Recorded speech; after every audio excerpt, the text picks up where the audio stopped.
नमस्कार, रुचकर स्वाद यूट्यूब चॅनलमध्ये तुम्हा सर्वांचं मनापासून स्वागत आहे। तर आज आपण पाहणार आहोत अतिशय खुसखुशीत आणि भरपूर लेअरवाली गोड शंकरपाळी। तर तुम्ही म्हणाल की आता ही रेसिपी का? तर आता जुलै ऑगस्ट मध्ये बरेचशे मुलांचे कॉलेज चालू होतात किंवा बाहेर गावी कोर्ससाठी मुलं जातात किंवा आपण प्रवासात काही न्यायचं असेल तर अशा प्रकारे नेऊ शकतो। इतकी खमंग, अतिशय खुसखुशीत अशी, चवीला तितकीच मस्त ही शंकरपाळी झालेली आहे। आपण इथं दूध न वापरल्यामुळे खूप दिवस ही शंकरपाळी टिकतात। त्या क्षणी तुम्हाला सुद्धा बनवावं वाटतील अशी शंकरपाळी झालेली आहे। चला तर मग आपण रेसिपीला सुरुवात करूया। तर इथं आपण अर्धा किलो मैद्यापासून शंकरपाळी बनवतोय। इथं मोजून अर्धा किलो म्हणजेच 3 सपाट ग्लास मैदा घेतलेला आहे। पाऊण वाटी डालडा घेतलाय, याऐवजी तुम्ही तूप घेतलं तरीही चालेल। आणि वजनी म्हटलं तर 75 ग्रॅम साखर घेतलेली आहे सपाट वाटी। वजनी म्हटलं तर 125 ग्रॅम साखर आहे ही, आणि पाणी घेतलेलं आहे पाऊण ग्लास। एवढं साहित्य काटेकोरपणे घ्यायचं आहे। आणि पाव चमचा खाण्याचा सोडा आणि चुटकीभर मीठ आपल्याला इथं टाकायचं आहे। तर खाण्याचा सोडा जास्त वापरायचा नाही आपल्याला, फक्त एवढासाच वापरायचा आहे। आणि सगळे साहित्य मोजून किंवा जसे सांगितले त्याच प्रकारे घ्या। आता ही पिठी साखर करण्यासाठी मिक्सरच्या भांड्यामध्ये हेच टाकून आपण पिठी साखर बनवून घेऊया। तर अशा प्रकारे पिठी साखर बारीक करून घ्यायची आहे, म्हणजे जास्त वेळ आपल्याला उखळत बसायची गरज पडत नाही। आता हे डालडा जे आहे तर आपण हे एका तडका पॅनमध्ये टाकून घेऊन याला वितळवून घ्यायचं आहे, किंवा आपल्याला असं मोयन वगैरे करायचं नाही। तर याच्यातच आपल्याला पिठी साखर आणि पाणी टाकून हे फक्त विरघळवून घ्यायचं आहे, बाकीचं काही नाही। अशा प्रकारे जर शंकरपाळी बनवली तर इतके खमंगन खुसखुशीत होतात। आत्तापर्यंत तुम्ही अशा प्रकारे बिलकुल बनवली नसतील तर पाव ग्लास पाणी मी इथं ठेवलेलं आहे शेवटी आपल्याला वापरण्यासाठी। हे बघा अशा प्रकारे अर्धा ग्लासच याच्यात टाकलेला आहे। आता हा मैदा आपल्याला छान असा चाळून घ्यायचा आहे। चाळून घेताना सोजीच्या चाळणीनंच हा मैदा चाळून घ्यायचा आहे, म्हणजे मैदा हलका सुद्धा होतो आणि त्याच्यामध्ये घाण कचरा किंवा बारीक कीड वगैरे असतील तेही निघल्या जातात। तर सोजीची चाळणी अशा प्रकारे एखादी तारेची वगैरे किंवा वायरची घेतली तरीही चालेल। तर हे बघा अशा प्रकारे याच्यामध्ये 1-2 किडे सुद्धा आहेत। आता याच्यामध्ये हे मीठ चुटकीभर आणि खाण्याचा सोडा टाकून पूर्ण पिठामध्ये आपल्याला मिक्स करून घ्यायचं आहे। तर ही शंकरपाळी करायला अतिशय सोपी आहेत आणि पहिल्याच प्रयत्नात अतिशय परफेक्ट अशी शंकरपाळी होतात। याच्यामध्ये जास्तीच असं काहीही करायचं नाही, तर अगदी सोप्या पद्धतीने सांगितले। तर हे बघा अशा प्रकारे आपण हे थोडंसं गरम करून घेतले, बोटाला लागेल इतपतच गरम आहे हे। आता हे थोडंसं डालडा राहिलेलं आहे, हे पण वितळून घ्यायचं आहे। तर आपण हे थोडंसं बाजूला करून घेऊया। आता आपण याच्यामध्ये मीठ आणि खाण्याचा सोडा टाकला होता, ते छान पिठाला व्यवस्थित मिक्स करून घ्यायचं आहे। आणि याच्यापेक्षा जास्त खाण्याचा सोडा बिलकुल वापरायचा नाही। तुम्ही नाही वापरला तरीही हरकत नाही, अगदी खुसखुशीत आणि खमंग हे शंकरपाळे होतात। याला बटर पेपर किंवा टिश्यू पेपरचा बिलकुल वापर करायचा नाही, याच्यामध्ये तेलच राहत नाही बिलकुल। तर हे बघा अशा प्रकारे आपण हे याच्यामध्ये निम्म टाकून घेतलेलं आहे। परत ह्याला मिक्स करायचं आहे। बोटाला गरम लागेल इतपत हे गरम आहे पाणी, म्हणजे थंड पाणी नाही। हे सर्व मिश्रण थोडंसं गरम करून घेतल्यानंतर लगेचच मी पीठ मळायला घेतलेलं आहे। तर एखाद्या चमच्याने वगैरे असं मिक्स करून घ्यायचं आहे। आता राहिलेलं हे सर्वच पाणी आपण याच्यामध्ये टाकून घेतलेलं आहे आणि कडकडीत मोयन वगैरे बिलकुल घातलेलं नाही, तरीही इतका रिझल्ट ह्या शंकरपाळ्याचा छान आहे। तर अशा प्रकारे तुम्ही कधीही बनवले नसेल, प्रवासात न्यायचं म्हटलं किंवा मुलांना द्यायचं म्हटलं की तेलकट किंवा खूप दिवस टिकेल अशा प्रकारे आपण विचार करतो। खारी शंकरपाळीचा व्हिडिओ सोमवारी येईल, तर तेही रेसिपी नक्कीच तुम्ही चेक करा आणि व्यवस्थित पाहूनच रेसिपी ट्राय करा। तर हे बघा अशा प्रकारे आपण याच्यामध्ये मिक्स करून घेतले। आता हाताने आपल्याला थोडंसं हाताला जाणवतंय की हे गरम आहे, तरी आपण हे पीठ मळून घ्यायचं आहे। आता थोडंसं पाणी आपण ठेवलंय, तर अर्धा किलो पीठ मळण्यासाठी आपल्याला पाऊण ग्लास बरोबर पाणी लागतं। 1-2 चमचे कमी जास्त लागू शकतं, का तर मैदा तुम्ही ग्लासनं वगैरे घेतला तर मोजून। आता याच्यात थोडंसं हे पाणी बाजूला करून घेतलेलं आपण ह्याच्यामध्ये टाकून हे पीठ छान मळून घेऊया। आणि तुम्ही म्हणाल की एवढं पाणी, अर्धा किलो जर मैदा मोजून घेतलेला असेल तर मग प्रॉब्लेम येणार नाही पाण्याचा। तर हे बघा अशा प्रकारे हे पीठ झालेलं आहे आणि आपल्याला खूप सैलसर नाही, खूप घट्ट नाही, अशा प्रकारे हे पीठ जे आहे ते मळून घ्यायचं आहे। आणखीन हे पीठ थोडंसं हाताला गरमच लागते। तर हे बघा अशा प्रकारे हे पाणी टाकून घेतलेलं आहे। आता पूर्णच पाणी आपण हे बघा टाकून घेतलं या पिठामध्ये। तर बरोबर पाऊण ग्लासमध्ये अतिशय छान हे पीठ मळून होतं।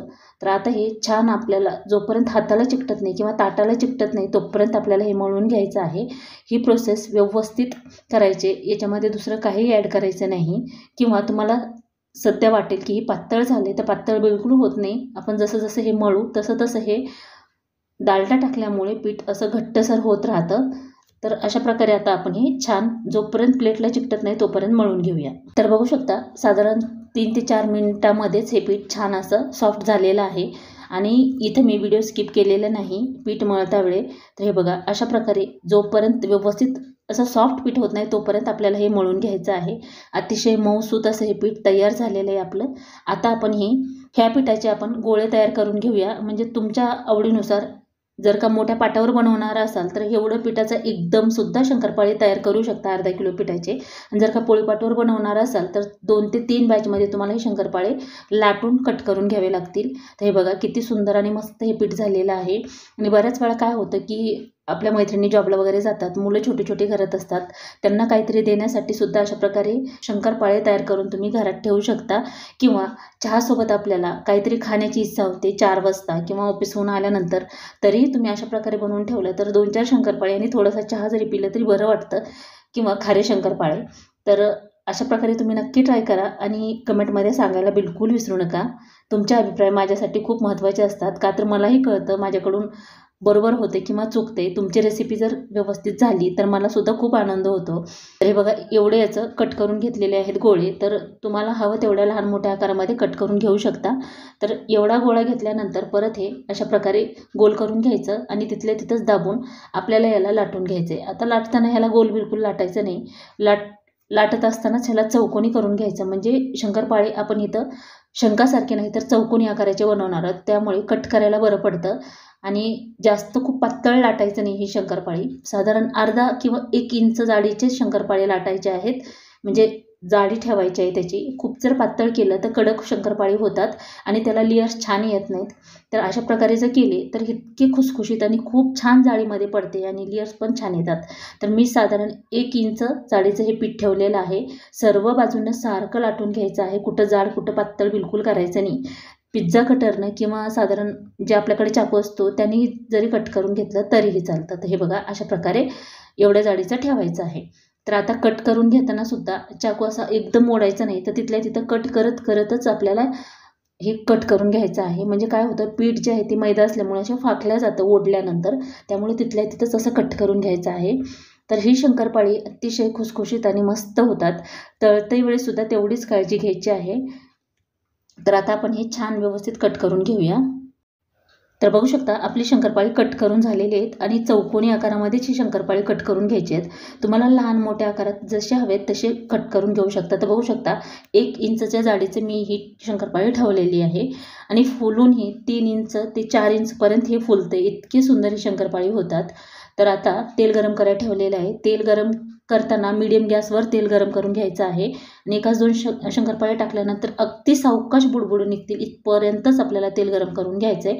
आणि जर का थोडंसं खूपच स्लो निघाले तर थोडं 4-5 मिनिट आणखीन गरम करून घ्यायचं. तेल परफेक्ट गरम झालेलं आहे. आता इथं शंकरपाळे तळताना कधीही मीडियम गॅसवर बिलकुल तळायचे नाहीत. इथं मी मोठ्या गॅसवर गॅसची फ्लेम जी आहे ती लो ठेवायची आहे. जर का मीडियम गॅसवर जर शंकरपाळे तळले तर वरतून पटकन तळतात आणि परत तेल शोषून घेतात. असं बऱ्याचदा होतं की मीडियम गॅसवर तळल्यामुळे तेल शोषून घेतात, पण बिलकुल तसं होत नाही. आता आपण इथे 1 इंच जाडीची शंकरपाळे बनवतोय. जर का ते पटकन फास्ट गॅसवर तळले तर मध्ये तसंच कच्चे राहतील किंवा त्याला लेयर्स जी आहे ती व्यवस्थित येणार नाही. त्यामुळे मीडियम गॅसवर कमीत कमी 14 ते 15 मिनिट आपल्याला ही शंकरपाळे तळून घ्यावं लागतात. आता आपण जे लाटून घेतले होते एक बॅच, ती मोठी कढई जर असेल तर पूर्ण शंकरपाळी एकाच बॅचमध्ये तळल्या जातात. हे बघा मोठ्या गॅसवर मी एकदम लो फ्लेमवर ठेवलेला आहे गॅस. शक्यतो थोडी मोठी कढई वापरायची. छोटी कढई असेल तर 2 बॅचमध्ये तळावे लागतील. तर हे बघा अशा प्रकारे साधारण 8 ते 10 मिनिट झालेले आहेत. तर याला लेयर्स छान येतात. जितकं तुम्ही व्यवस्थित तळून घेताल तेवढे खुसखुशीत आणि मस्त हे शंकरपाळे होतात. तर बऱ्यापैकी हे आपले शंकरपाळे तळलेले आहेत. तरीही गॅस बिलकुल मोठा केलेला नाही. 15 मिनिट मी लो फ्लेमवरच हे शंकरपाळे तळून घेतलेत. कच्चे शंकरपाळीची साईज आणि याची बघा अशा प्रकारे जर तळले तरच शंकरपाळी छान आणि खुसखुशीत होतात. आता हे शंकरपाळे टाकल्यानंतर लगेचच हलवायचे नाहीत. तर जोपर्यंत थोडेसे कडकपणा त्याला येत नाही तोपर्यंत याला झारणं किंवा दुसरं काही लावायचं नाही. जेव्हा थोडेसे कडक होतील त्याच्यानंतर सतत हलवून घेऊन आपल्याला हे शंकरपाळे तळायचे आहेत. तसेच पण सोडून द्यायचे नाहीत, नाहीतर एक बाजू व्यवस्थित तळते आणि एक बाजू कच्ची राहते. तर साधारण 1-1.5 मिनिटांनी आपल्याला हे आलटून पलटून छान तळून घ्यायचे आहेत. तर कधीही शंकरपाळे तळताना मीडियम गॅसवर जर तळले किंवा लो फ्लेमवर जर तळले याच्यात बराचसा फरक पडतो. तर बघू शकता याला लेयर्स किती छान आलेले आहेत. असे लेयर्स आल्यानंतर शंकरपाळे अतिशय खुसखुशीत हे शंकरपाळे होतात. तर हे बघा अशा प्रकारे झालेले आहेत. आता थोडासा ह्याचा रंग चेंज झालेला आहे. 8 ते 9 मिनिट झाले आपण याला तळतोय आणि लेयर्स पण छान आलेले आहेत. जास्तीत जास्त 14 ते 15 मिनिट याला तळण्यासाठी लागतात, तेव्हा परफेक्ट ही तळल्या जातात. आणि सर्व शंकरपाळ्याचा रंग अशाच प्रकारे यायला पाहिजे. कुठले डार्क कुठले फेंट असं व्हायला नाही पाहिजे. प्रत्येक शंकरपाळी तळताना तुम्ही टायमर लावून ठेवा किंवा मोबाईलमध्ये टायमिंग सेट करून ठेवा. 15 मिनिटामध्ये लो फ्लेमवर असे जे शंकरपाळे तळून घेतलेत तर नेहमी तुम्ही अशाच प्रकारे बनवाल. तर हे बघा, अशा प्रकारे आपली शंकरपाळी तयार झालेली आहेत. तर आता आपण ही शंकरपाळी काढून घेऊया. तर बघू शकता एकदम मस्त आणि परफेक्ट ही शंकरपाळी आपले तळून झालेली आहेत. तर अशाच प्रकारे आपण दुसरी बॅच सुद्धा तळून घेऊयात. बघता क्षणी खावेसे वाटणारे ही शंकरपाळी नक्की एकदा ट्राय करा. तर दुसरी बॅच मी तेलामध्ये टाकून घेतलेली आहे. गॅस बिलकुल मोठा केलेला नाही, लो फ्लेमवरच आपण हे शंकरपाळी तळतोय. आणि शंकरपाळी तळताना ही काळजी घ्यायची आहे, गॅस लहान मोठा बिलकुल करायचा नाही. मी परत सांगते. तर ही शंकरपाळी साधारण निम्मे बॅच आपण म्हणजे लाटून घेतलेली टाकलेली आहे आणि परत ह्याला हलवून आपण आता हे तळून घेऊया. शंकरपाळीची दुसरी बॅच टाकल्यानंतर सुद्धा बघू शकता गॅसची फ्लेम जी आहे ती लोच ठेवलेली आहे. तर एकदम परफेक्ट आणि मस्त लेयर्सची शंकरपाळी तयार होतात. इथं आपण डालड्याचं किंवा तुपाचं प्रमाण अतिशय मोजकं घेतलेलं आहे. जास्त वापरलं डालडा किंवा तूप तर ते तेलकट आणि असं कोरडे शंकरपाळे बिलकुल होत नाही. तरी इथं अतिशय व्यवस्थित प्रमाण सांगितलेलं आहे. तुम्हाला साहित्य पाहिजे असेल तर डिस्क्रिप्शनमध्ये दिलेलं आहे, ते चेक करून घ्या. तर तळलेली शंकरपाळी आणि बिना तळलेली शंकरपाळी तर याची साईज जी आहे ती पाहू शकता कशा प्रकारे झालेली आहे. तर अशा प्रकारे तुम्ही एकदा नक्की ट्राय करा. अर्धा किलो मैद्यापासून आपण ही शंकरपाळी बनवलेली आहे. 1 किलोला 2 ते 3 छटाक कमी एवढे हे शंकरपाळ्या तयार होतात. तर आजची शंकरपाळीची रेसिपी तुम्हाला कशी वाटली ती कमेंट करून नक्की सांगा. तर हे बघा, बिलकुल तेलकट झालेली नाही आणि मध्ये अतिशय कोरडी, तर खायला सुद्धा तेवढीच खुसखुशीत ही शंकरपाळी होतात. तर अशा प्रकारे तुम्ही एकदा नक्की ट्राय करा. व्हिडिओ आवडला असेल तर लाईक करा, शेअर करा, सबस्क्राईब करा आणि पूर्ण व्हिडिओ पाहिल्याबद्दल धन्यवाद. चला तर भेटूया अशाच एका छानशा व्हिडिओमध्ये. Bye bye and take care.